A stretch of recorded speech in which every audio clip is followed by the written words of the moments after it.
मैं अनुराग छिंपा स्वागत करता हूं आपके अपने YouTube चैनल श्री राम अध्ययन मंत्रा में। साथियों, बात चल रही थी कक्षा 10 के लिए समास, और जिसमें से समास कंटिन्यू चल रहा है, निरंतर चल रहा है, और उसी समास के 4 भेद हो चुके हैं। 5वां भेद चल रहा है और उसका नाम है द्वंद्व समास।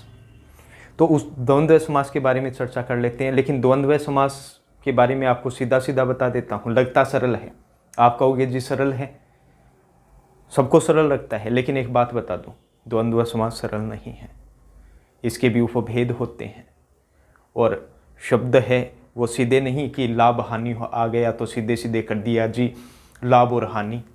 बेटा ये तो बताओ कि ठीक है, और लगा दिया आपने, लाभ और हानि दोनों साथ होती है क्या? कभी नहीं होती। या तो लाभ होता है या हानि होती है, ठीक है? या तो मरा जाता है या जिया जाता है।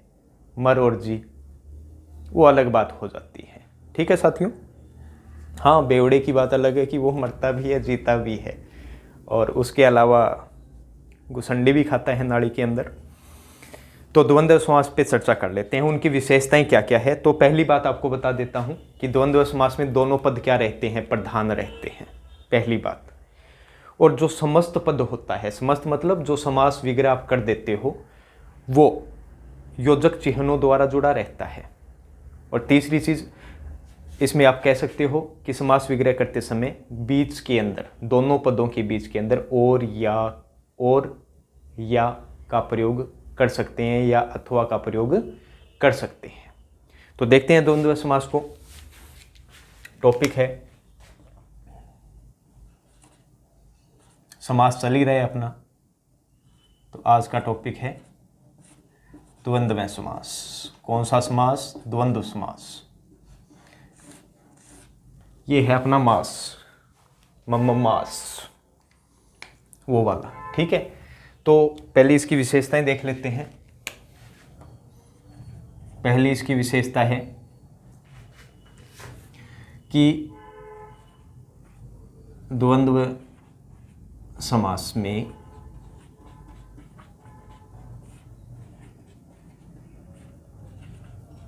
दोनों पद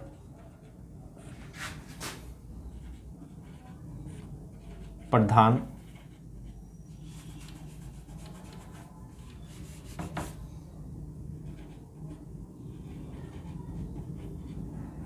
होते हैं, पहली, ठीक है। दूसरा, समास विग्रह करते समय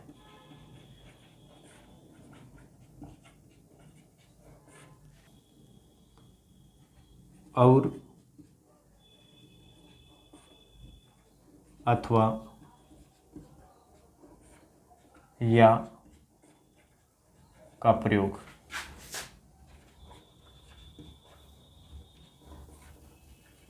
किया जाता है, ये दो विशेषताएं इनकी हो गई।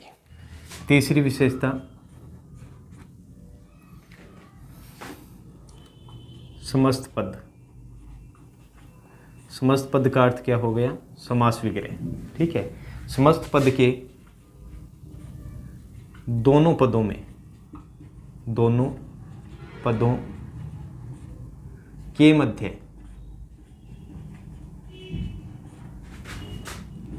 और अथवा या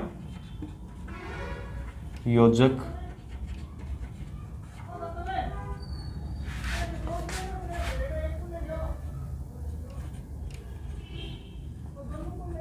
चिन्हों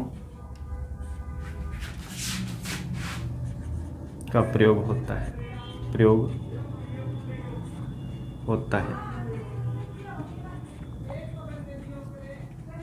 ठीक है। तो ये विशेषताएं हो गई। अब साथियों इसके उपभेद भी हैं, वो लिख लेते हैं। एक हेडिंग आप लगाओगे कि जी द्वंद्व समास के 3 उपभेद होते हैं। 3 उपभेद होते हैं। कौन कौन से होते हैं?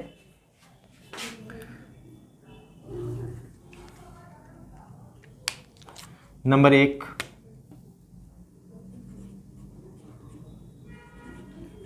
इतरेतर। इतरेतर द्वंद्व समास।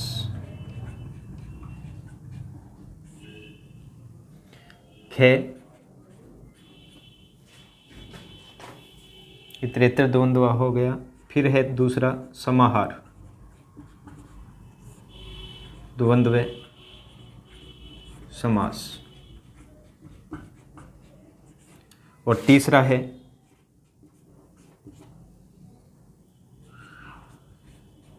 विकल्पक विकल्प द्वंद्व समास। तो साथियों, ये इसकी क्या हो गई? 3 उपभेद, और लगातार अपने इन पे बने रहेंगे। तो यहाँ तक आपका हो गया।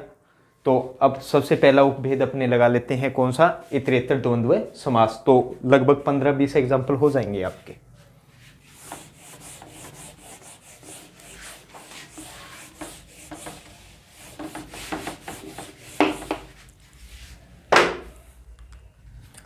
तो सबसे पहली हेडिंग क्या है? इतरेतर द्वंद्व समास।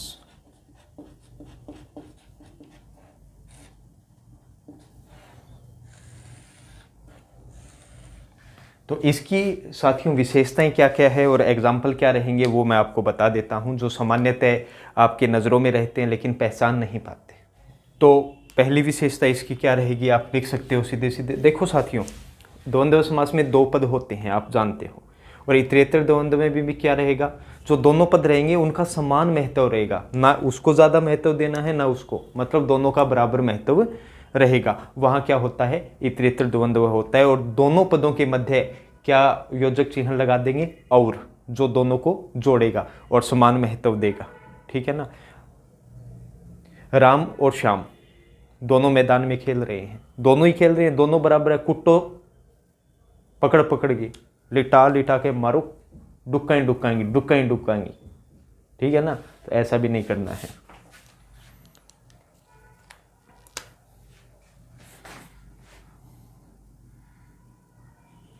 इसमें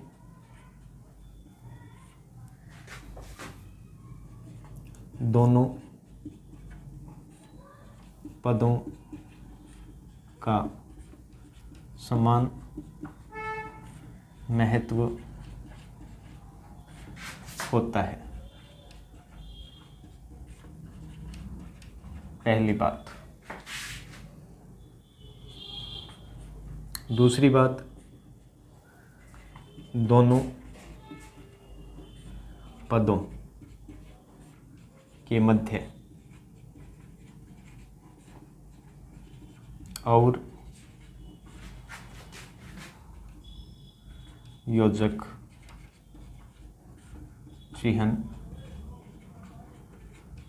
का प्रयोग।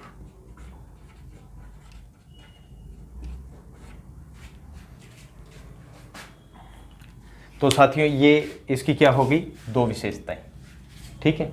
और ऐसे ही अब उदाहरण देख लेना है। तो पहला उदाहरण है, और जो सबसे सरल है, जो बहुत ज़्यादा ही सरल मान लो आप। पहला उदाहरण है माता पिता। तो साथियों, ये उदाहरण है माता पिता। अब मैं कहूँ कि माता पिता खाना खा रहे हैं, अरे दोनों बराबर ही खा रहे हैं, दोनों पदों का महत्व है कि भाई पिता तो खा नहीं रहा, रुष्ट होइए, अरे कौन कब है आइए बट्टी, आलू मंगावे, गोभी मंगावे। ऐसा नहीं करना है। इसके अंदर दोनों ही खाना खा रहे हैं। ठीक है ना? तो वही चीज़ देखनी है कि देखो, माता और पिता दोनों खाना खा रहे हैं, तो दोनों पदों का क्या है? समान महत्व है, क्योंकि दोनों खाना खा रहे हैं। तो यहाँ पे क्या होगा, समान महत्व है और योजक चिन्ह कर देंगे प्रयोग, तो क्या हो जाएगा, माता और पिता। तो आप क्या कहोगे, माता और पिता भोजन कर रहे हैं। ठीक है, एक और उदाहरण आता है साथियों, जबरदस्त वाला, देसी घी वाला। ये है कृष्णार्जुन युद्ध। कृष्णार्जुन युद्ध, तो ये है कृष्णार्जुन। अब देखो, कृष्ण रथ चला रहे थे, अर्जुन तीर चला रहे थे, दोनों साथी थे और दोनों का समान महत्व है। रथ नहीं चलाते तो अर्जुन तो पता नहीं, फिर आप जानते ही हैं। तो इसका क्या हो जाएगा, कृष्ण और अर्जुन। क्या हो जाएगा, कृष्ण और अर्जुन। क्या हो जाएगा, समास विग्रह, कृष्ण और अर्जुन। तो ये इसका समास विग्रह हो गया। और आ रहा है प्रत्येक में। और उदाहरण देख लेते हैं, 3 नंबर के देखते हैं अपने, और फिर इसका मैं नियम भी आपको बता दूंगा। ये संख्या है 35। क्या संख्या है, 35। तो अब इसको देखो, ये 35 किससे मिलके बना हुआ है, 30 और 5। 30 और 5 से मिलके बना हुआ है। तो इसका समास विग्रह क्या हो जाएगा, अगली ये एक संख्या है, तो अब संख्या का क्या हो जाएगा, ये 35 का क्या हो जाएगा, क्योंकि 2 संख्या से मिलकर बनी हुई है। आपको पता ही है 35 में क्या है, 5 भी है और 30 भी है, और 5 और 30 मिलके ही तो क्या बनते हैं, 35 बनते हैं। तो समास विग्रह क्या हो जाएगा, 5 और 30 क्या हो जाएगा, 35। इसी प्रकार एक और एग्जाम्पल संख्या का देख लेते हैं अपने। संख्या है 63। संख्या क्या है, 63। अब आप स्वयं बताइए कि 63 मतलब 63, और 63 में 3 और 60, 2 संख्या मिलकर बनी है, तो क्या हो जाएगा, 3 और 60, और क्या बन गया, 63। इसी प्रकार साथियों एक और एग्जाम्पल देख लेते हैं। एग्जाम्पल है राधे श्याम।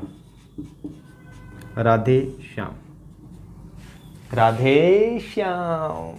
तो क्या हो जाएगा साथियों, आपको पता ही है दोनों समान हैं उन अपने भक्तों के लिए।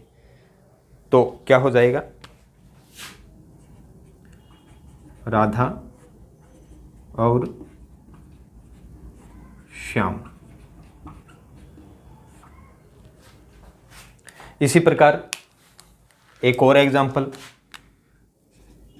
कुछ एक और भक्त रह गए हैं, कुछ तपस्वी रह गए हैं जो रस और आनंद लेना चाहते हैं, और क्या हो जाएगा, सीताराम। बोलो सीताराम सीताराम। तो क्या हो जाएगा, सीता और राम समान महत्व है, और क्या हो जाएगा, सीता और राम। सीता और राम। इसी प्रकार एक और देख लेते हैं, मात्र एक भाई जी, बस। और क्या हो जाएगा, उदाहरण है सुरासुर। सुरासुर, सुरासुर है, कभी सुसरा मत बोल देना। और क्या हो जाएगा, अगर संधि विच्छेद करते हैं सुर असुर, और समास विग्रह करते हैं तो सुर और असुर। क्या हो जाएगा समास विग्रह, सुर और असुर। ये इसका क्या हो जाएगा, समास विग्रह। इस प्रकार आपका इतरेतर द्वंद्व समास पूर्ण होता है, जिसकी विशेषताएं हैं, इसमें दोनों पद समान महत्व होता है दोनों पदों का, और योजक चिन्ह किसका प्रयोग कर लेते हैं, और का। और ये आपके 7 बढ़िया वाले देसी घी वाले तैयार हैं इस सर्दी के मौसम में। तो आप इसको खाकर चक्कर बताना मेरे को कि समझ में आया कि नहीं आया, वरना मैं समझा दूंगा, बाकी टेंशन लेने की आवश्यकता नहीं। अब चलते हैं आगे। दूसरा भाग कौन सा था, उपभेद कौन सा था, समाहार, द्वंद्व समास।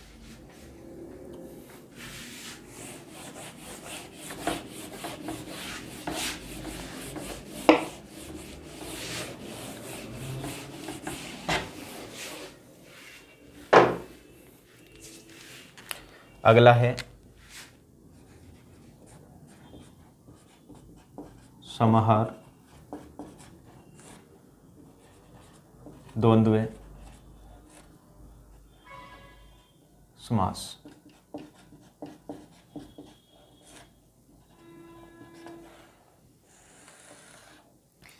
अब समाहार द्वंद्व क्या होता है साथियों, अब इसकी विशेषता अपने देख लेते हैं। साथियों एक बार समाहार से पहले एक बहुत इंपॉर्टेंट बात बतानी है कि मैंने इतरेतर द्वंद्व में संख्याओं का प्रयोग किया था 35 और 63 का। उसका नियम मैं आपको बता देता हूं, तो नोट डाल के ज़रूर लिख लें, क्योंकि आजकल संख्या वाले भी पूछ लेते हैं। तो उसमें नियम क्या रहता है आपको बता देता हूं। तो एक बढ़िया वाला चांदी वाला नोट डाल के देखो, नोट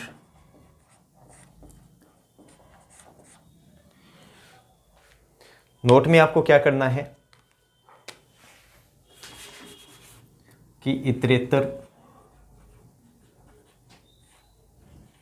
द्वंद्व समास में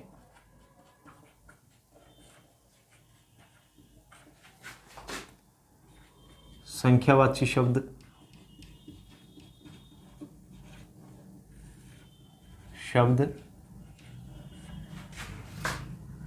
भी आते हैं,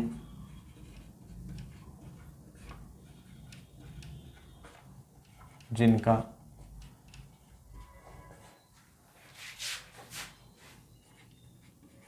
समास विग्रह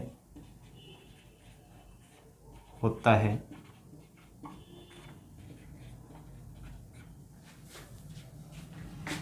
क्योंकि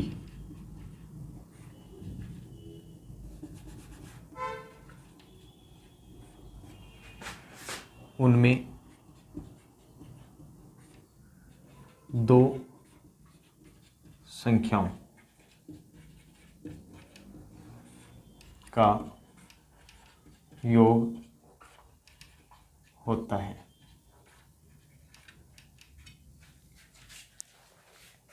फिर आपको ये लिख देना है कि 1 से 10 तथा 10 से भाज्य।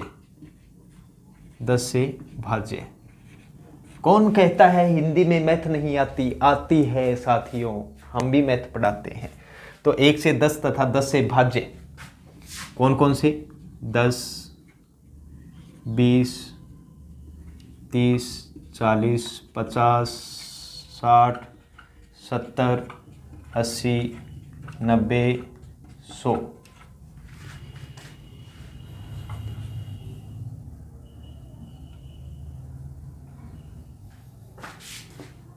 संख्याओं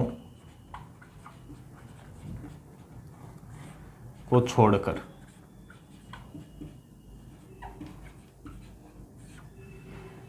ठीक है, एग्जाम्पल देख लेते हैं 3-4, समझ में आ जाएगा। वैसे 2 तो बता दिए आपको। जैसे एग्जाम्पल है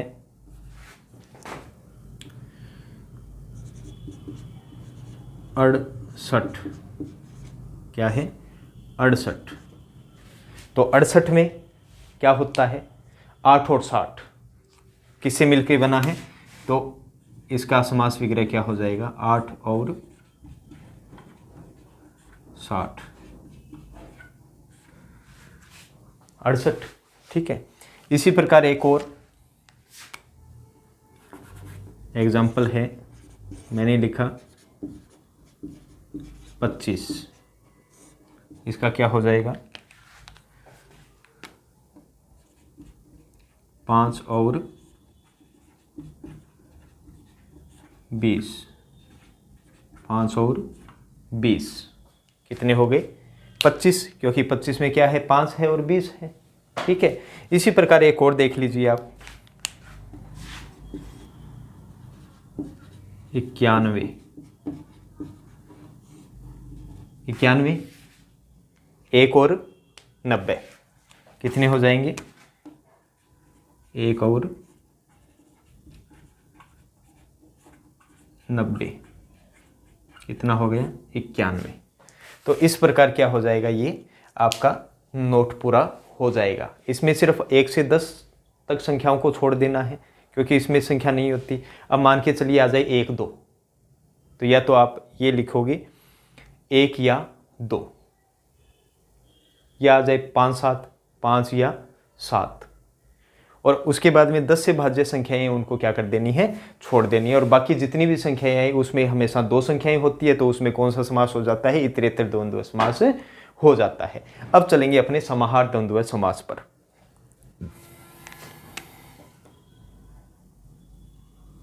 दूसरा भाग है कौन सा? समाहार द्वंद्व समास। साथियों, इसकी विशेषता क्या होती है? वही दोनों पद प्रधान होते हैं, परंतु लेकिन क्या होते हैं? बहुवचन में प्रयुक्त होते हैं। तो पहली विशेषता क्या हो जाएगी? दोनों पद प्रधान होते हैं,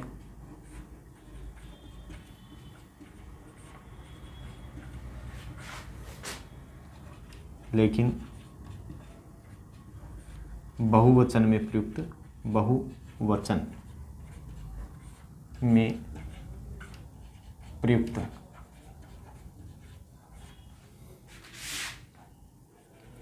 होते हैं। और दूसरी विशेषता क्या रहेगी?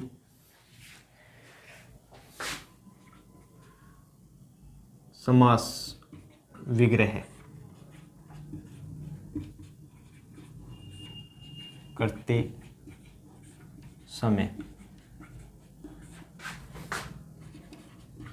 अंत में आदि शब्द लगा देते हैं।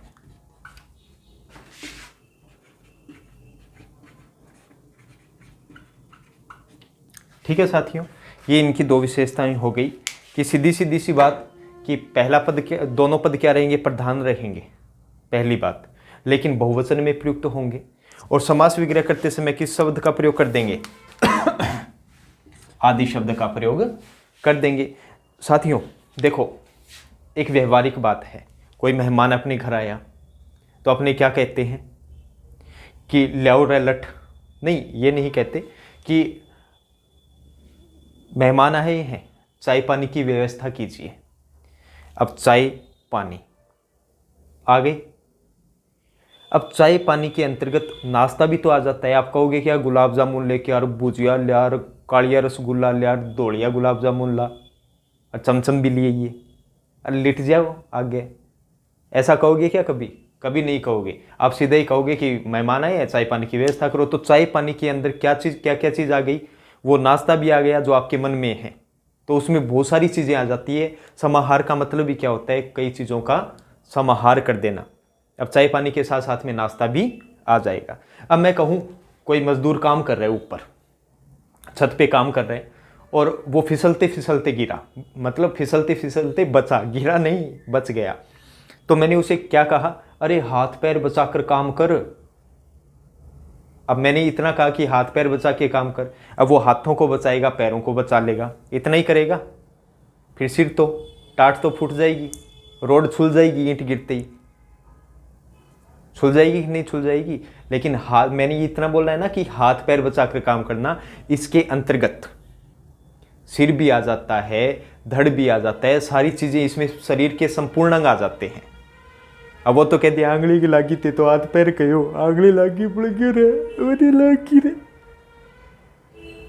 ये नहीं, उसमें संपूर्ण अंग आ जाते हैं, उसमें सभी चीज़ों का समाहार हो जाता है। ठीक है।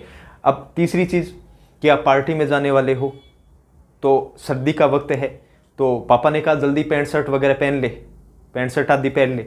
अब पैंट शर्ट 2 ही चीज़ पहनोगे क्या? सर्दी है, जैकेट भी पहनोगे, कोट भी पहनोगे, लेकिन उसमें सारी चीज़ें आ गई। समझ में आई बात? वही क्या होता है, समाहार द्वंद्व समास होता है। उदाहरण देख लेते हैं अपने। जैसे एक एग्जाम्पल है,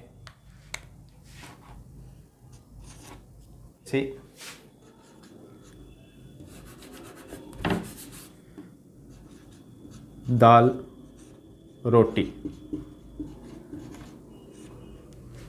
भाई ठीक है, मजदूर आया है, दाल रोटी दे दो। तो घर पे दाल ही बनती है क्या? उस वक्त और भी सब्जी बनी हो सकती है।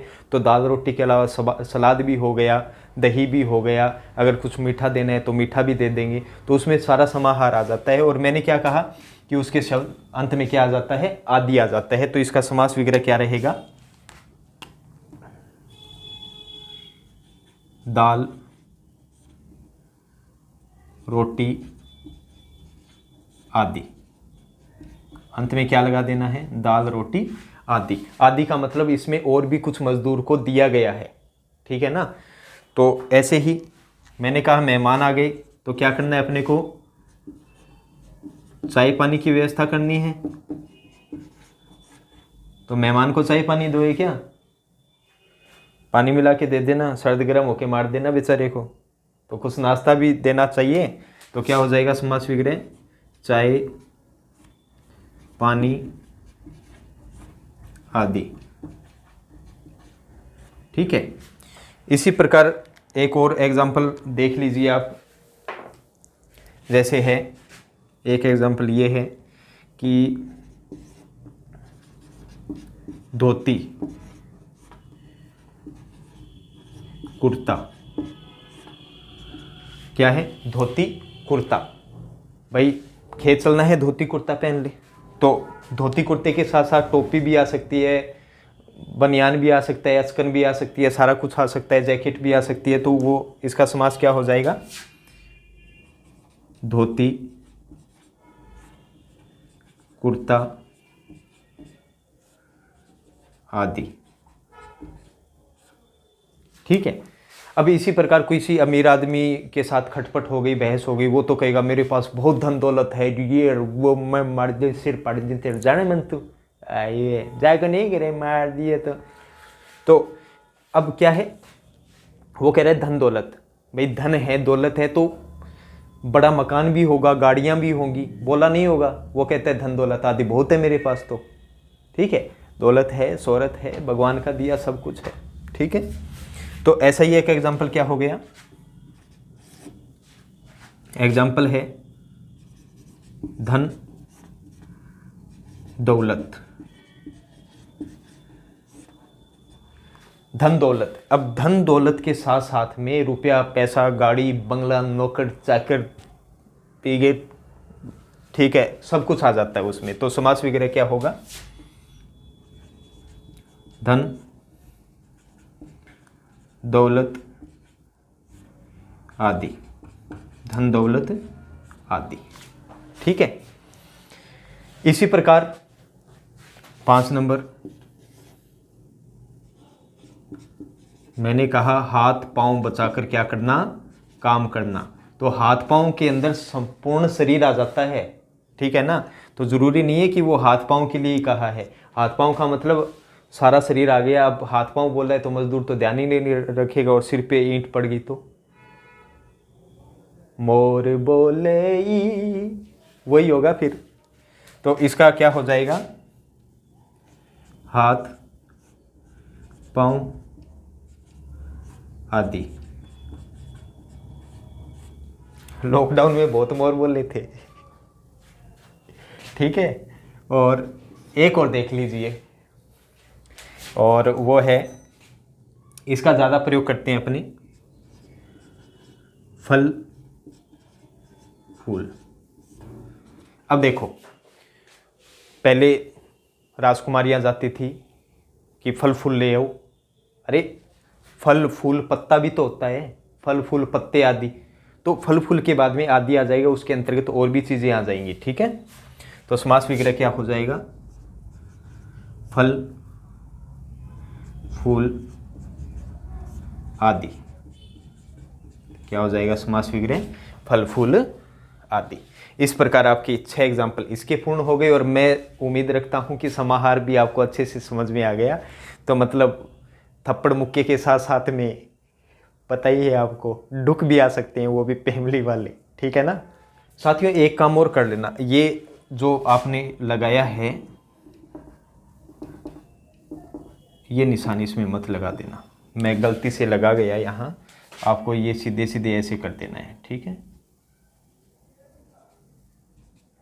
ये लगा देना है ऐसे, ठीक है। ठीक है, क्योंकि आपको पता ही है राम श्याम और मोहन तो अल्प विराम आ जाता है ना बीच में, तो मैं लगाना भूल गया, उसके लिए क्षमा चाहता हूँ, ठीक है।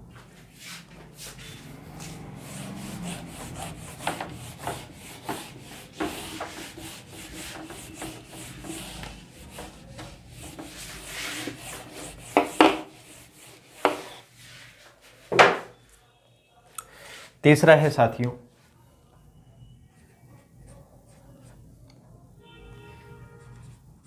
विकल्प।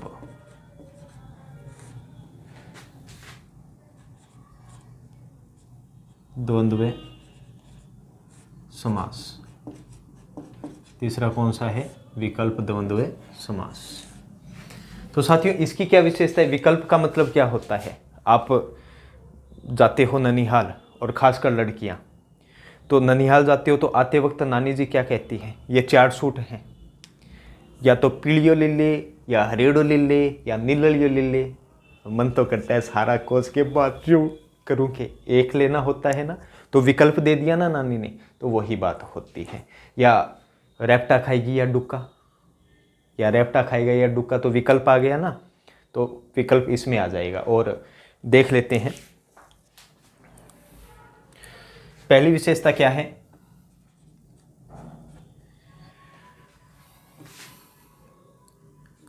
समास समस्त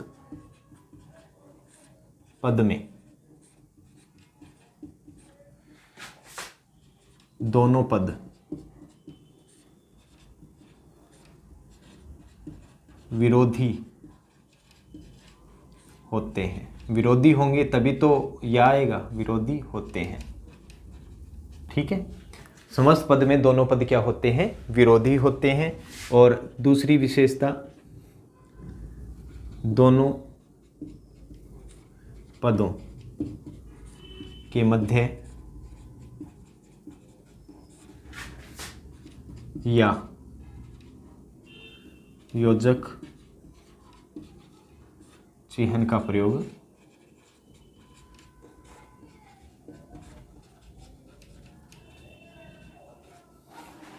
करते हैं, ठीक है। तो ये 2 चीज हो गई। अब इनके कुछ एक उदाहरण अपने देख लेते हैं, ठीक है। पहला है लाभ हानि। लाभ हानि, तो साथियों देखो विलोम शब्द आया है, और आपको पता है व्यापार में या तो लाभ होता है या हानि होती है, तो या विकल्प आ रहा है, ठीक है। तो क्या हो जाएगा? लाभ या हानि, समास वगैरह क्या हो जाएगा? लाभ या हानि, ठीक है। इसी प्रकार एक और है साथियों, जीवन मरण जिंदगी का चलता रहता है, लोग जीते भी हैं, जीवन भी मिलता है, और मरते भी रहते हैं। या तो जीवन होता है या फिर क्या होता है? मरण होता है। विलोम शब्द आया है तो सीधा सीधा क्या हो जाएगा? जीवन या मरण, ठीक है, ये हो जाएगा। अन्य उदाहरण है धर्मा धर्म। धर्मा धर्म, देखो समाज में या तो धर्म होता है या अधर्म होता है, वरना तो कंफ्यूज होके चक्री निकालते रहोगे। तो क्या हो जाएगा? धर्म या अधर्म। धर्म या अधर्म, क्या समास वगैरह हो गया? धर्म या अधर्म। इसी प्रकार एक और एग्जाम्पल इसी प्रकार का बता देता हूं। कर्तव्य कर्तव्य, मतलब क्या हो गया संधि विच्छेद, कर्तव्य या अकर्तव्य।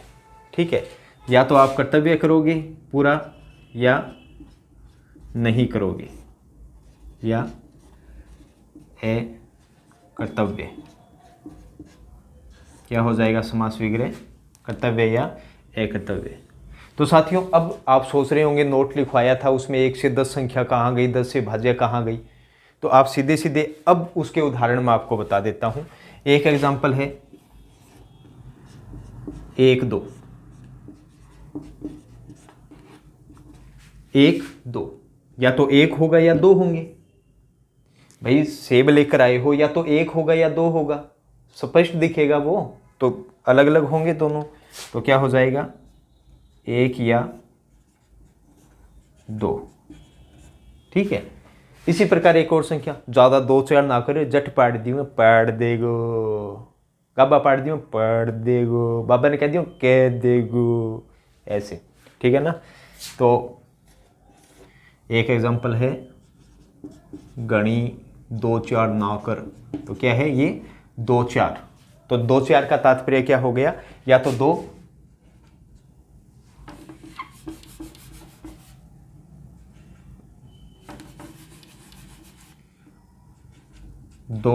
या 4, 2 या 4।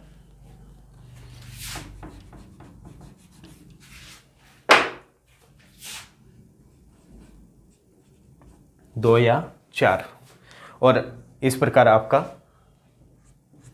विकल्प द्वंद्व समास भी पूर्ण होता है साथियों। तो अब 5वां पार्ट पूरा हो चुका है द्वंद्व का। साथियों समझ के करना है, समझ कर करोगे तो ज़्यादा बढ़िया रहेगा। और उम्मीद करता हूँ अभ्यास पुस्तिका लेकर बैठना, साथ साथ में ये एग्जाम्पल करते रहना। और अगले नेक्स्ट वीडियो में और अंतिम जो समास का भेद है बहुव्रीहि समास, उसके साथ मिलते हैं। और इस वक्त श्री राम अध्ययन मंत्र आपसे विदा चाहेगा। जय हिंद, जय भारत मित्रों।